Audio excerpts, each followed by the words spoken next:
இருக்கிற ஓல்டு லீவ்ஸில் தான் இந்த சிம்டம் தெரியும். புது இலைகள்லாம் பாருங்கள் பசுமையாக தான் இருக்குது.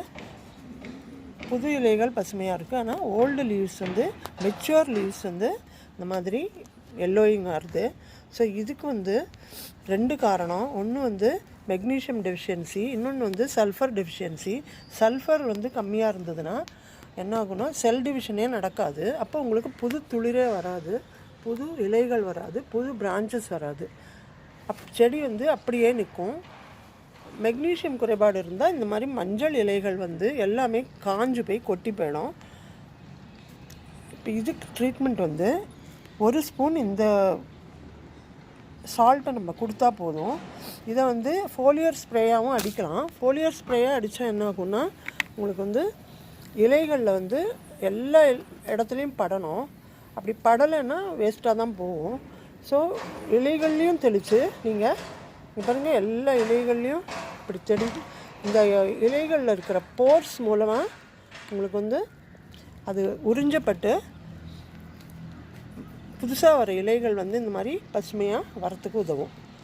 புது கிளைகளும் வரும், புது துளிரும் வரும், இந்த மாதிரி நிறைய மொட்டுகளும் வரும், பூக்களும் வரும். ஸோ இதை ட்ரீட் பண்ணி பாருங்கள். இது சாயில் ட்ரென்ச்சாகவும் கொடுக்கலாம். சாயிலுக்கு கொடுத்துட்டு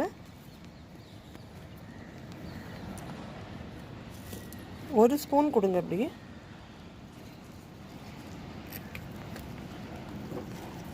ஒரு ஸ்பூன் சுற்றிலும் போட்டு விட்டுட்டு மண்ணை நல்லா கிளறி மூடிடுங்க.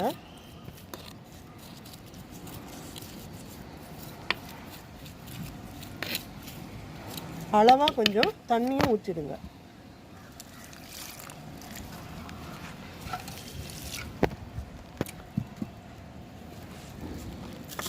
இப்போ இது என்னன்னு கேட்டிங்கன்னா, இது magnesium sulphate, Epsom salt. Epsom salt கடைகளில் கிடைக்கிறது, மெடிக்கல் ஷாப்பில் வாங்குறதும் வாங்கிக்கலாம். எல்லாமே ஒரே காம்போசிஷன் தான். இப்போ இதில் மெக்னீஷியம் எப்படின்னா உங்களுக்கு ஒரு மொபைல் நியூட்ரியன்ட்டு.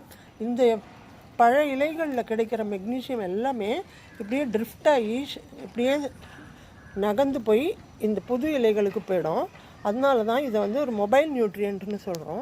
ஸோ பழைய இலைகளில் தான் உங்களுக்கு சிம்டம் தெரியும். முத்தின இலைகள் பழைய மெச்சூர் லீவ்ஸில் தான் உங்களுக்கு சிம்டம் தெரியும். புது இலைகளில் தெரியாது. இதற்கு இந்த மெக்னீஷியம் இதில் இருக்கிறது ஷிஃப்ட் ஆகிருக்கும். ஸோ இந்த மாதிரி ஷிஃப்ட் ஆகிறதுனால இதை மொபைல் நியூட்ரியன்ட்னு சொல்கிறோம்.